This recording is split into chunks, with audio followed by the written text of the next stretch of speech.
2호의 정원행동, 정원친구 2호입니다. 자, 그러면 제가 왜 물을 안 줄 수도 있었을까요? 그 이유에 대해서 한번 얘기해 보려고 합니다. 지난주에 멀칭에 대한 이야기를 잠시 나눴더니 많은 친구들이 멀칭했더니 이런 것이 좋았어요 라는 많은 답변들을 달아주었습니다. 멀칭을 하는 이유는 첫 번째, 토양의 생물들에게, 토양의 미생물들에게 좋은 환경을 만들어 주겠다는 것 첫 번째.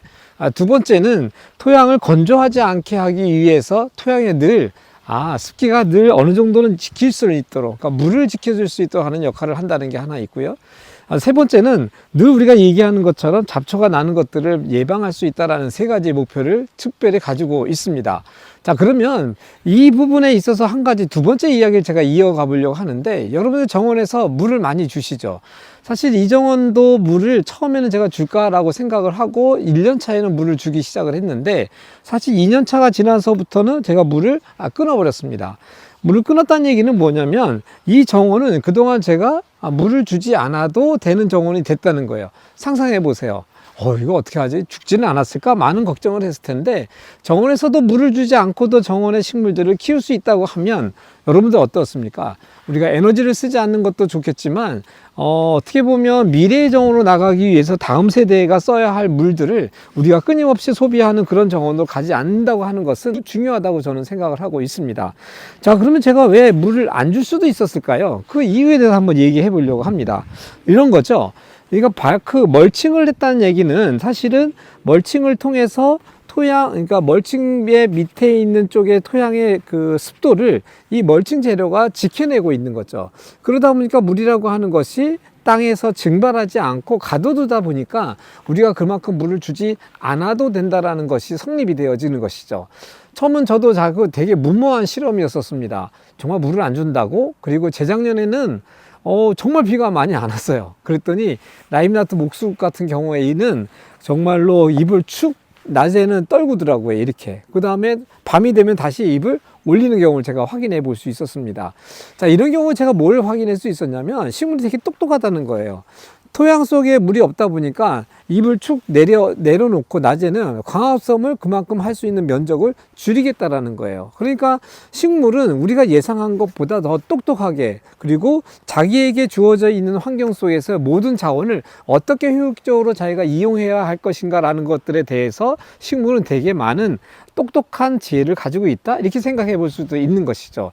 그러다 보니까 식물을 우리가 너무 얕잡아 보는 것은 안 해도 되겠다라는 것이고, 어떨 때는 너무 과보호하는 것도 우리가 좀 피해 보겠다라는 것들도 정원행동에 있는 것 같기도 합니다. 아마도 우리 정원 친구들 쪽에서는 이호처럼 물을 안 주는 친구들도 분명히 저는 있을 거라고 생각하거든요. 물론 지금 제가 들고 있는 것처럼 이런 화분을 키운다, 화분 속에서 식물을 키운다 라고 하는 경우에는 물을 줘야 하겠지만, 그렇지 않고 이런 땅에 있는 것도 물을 주지 않아도 된다라는 것이죠. 그럼 무턱대고 물을 주지 않는 것은 아니고, 첫 번째, 막상 식물을 심었을 때에 적어도 1년 차에까지는 식물이 잘 안정이 될 수 있도록 물을 주는 것은 너무 중요하다는 겁니다. 그러니까 심어놓고 물을 안 주는 게 아니고, 한 1년 정도는 이 아이가 충분히 어서 자랄 수 있도록 충분히 물을 주자라는 게 있고요. 하지만 2년 차가 넘어가서부터는 물을 주지 않았고, 이 식물이 우리 주인은 물을 잘 안 주네, 그럼 내가 어서 버텨야 되겠네 라는 전략을 좀 바꿀 수 있도록, 이건 제가 생각하는 거예요. 그러니까 이 식물이 내가 물을 주지 않다 보니까 어떻게든 살아남아야겠다라는 전략을 바꾸는 거죠.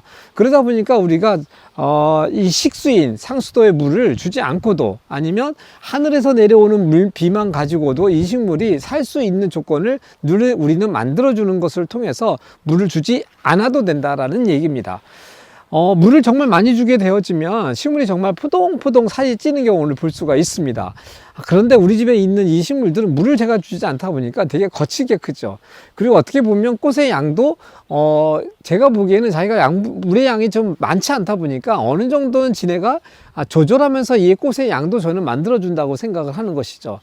정원행동에서 몇 가지 이후의 이야기 점점 많이 나올 텐데, 거기서 보면은 식물이 얼마나 똑똑한가라는 것들에 대한 관찰자로서 우리가 바라보게 되어지면, 우리가 앞으로 해야 할 행동들이 식물에게 어떤 도움이 될지, 아니면 다음 세대에게, 미래의 세대에게 어떤 행동들을 하는 것이 좋을지에 대한 것들을 점점 고민하게 하는 것이 아닐까라는 생각을 하게 되어집니다.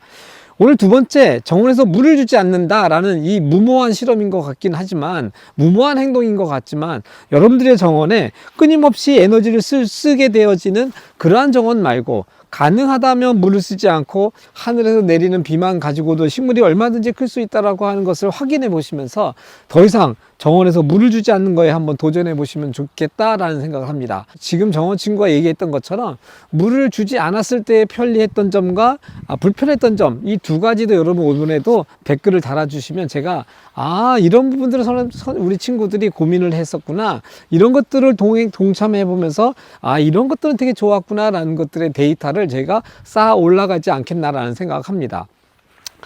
지금 제가 계속 앞편, 세편부터 지금 계속 이거 들고 다니고 있는데요. 사실 이거 이야기 한 번만 좀 하고 갈까요? 얘는 가운데 있는 건 모종삽이고요. 양쪽에 있는 건 손입니다. 그래서 모종삽을 가지고 손이 이렇게 감싸고 있는 그런 모양으로 만들었고요.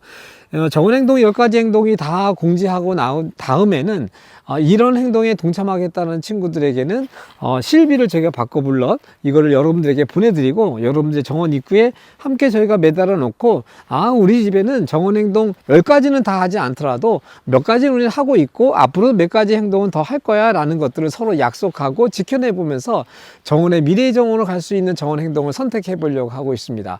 계속해서 여러분들의 댓글을 통해서 지지하고 함께 여러분들의 이야기를 들으면서 저도 많이 배우고 있기 때문에 끊임없이 여러분들의 댓글 매우 환영합니다. 그러면 저는 더 다음 시간에 만나도록 할게요. 여러분들의 정원 친구 2호였습니다. 안녕.